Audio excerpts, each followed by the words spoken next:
তো হ্যালো বন্ধু, good morning, সুপ্রভাত। তোমরা সবাই কেমন আছো? তো আশা করি ভীষণ ভালো আছো। তোমাদের আশীর্বাদে আছি ভালো। মনটা বিশেষ ভালো না, আমার। মানে নিজের না হলেও, মানে বলে না, নিজের থেকে পর হলো, পরের থেকে জঙ্গল হলো। মানে যাই হোক, নিজের না হলেও মানে ওরা ভীষণ ভালো। ওদের বাড়ির সবাই ভীষণ ভালো। দাদা বলো, বৌদি বলো, দুই মামা বলো, ভীষণ ওরা ভালো। যাই হোক, ছোটো মামা এই স্ট্রোক করছে।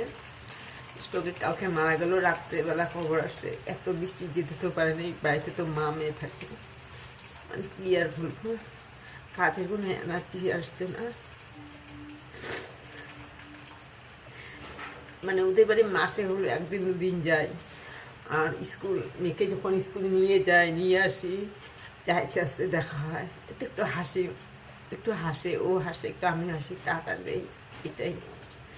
আর অসুবিধা বলি, হেল্প করে। আর কোনো কিছু বলি কাকে, নিজেরটা আগে ভাব, পরেরটা ভাবতে হবে না। আমাকে করে বলে, নিজেরটা আগে ভাব, পরেরটা ভাবতে হবে না। আমার মেয়েকে সাহায্য করেছিল, ড্রেস, ব্যাগ, জুতো দিয়েছিল। এমনকি আমি যদি বলতাম না, যে কি যেন বলছি, সুরিমালা ফুল, ওদের বাড়িতে দেখছি সুরিমালা ফুল, তাহলে ঠিক আছে, কালকে আসিস। তারপরে ও সকালে গিয়ে কুড়ায় নিয়ে আসছিল। নিয়ে আসে, আমাকে ফোন করলো যে সুরিমালা ফুল নিয়ে আসি। মানে কেউ যাবে এত সকাল সুরিমালা ফুল আনতে, বলো? ওই ঢেকি শাক, যেটা হয়তো দিতেও বলতো আর কি। মানে যাই হোক, মানুষের ব্যবহারটা না, ভালো মানুষরা বেশি দিন থাকে না আর কি।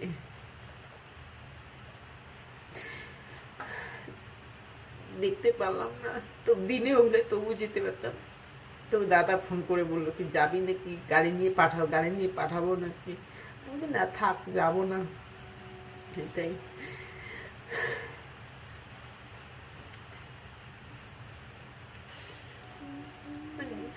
আগেও মামার বড় একটা অ্যাক্সিডেন্ট হয়েছিল, তাও ওইখান থেকে বেঁচে উঠছে।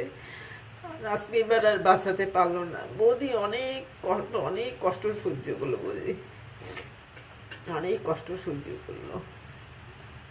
যাই হোক, মারা গেল। আর কি করা যাবে? ওইটুকু আয়ু থাক, যেখানে থাক না, ভালো থাক, সুখে থাক, সেই প্রার্থনা করি।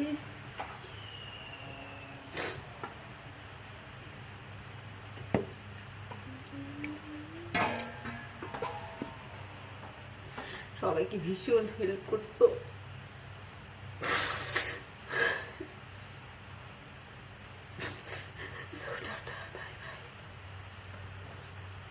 আজকে কাজের কোনো এনার্জি নেই। পরে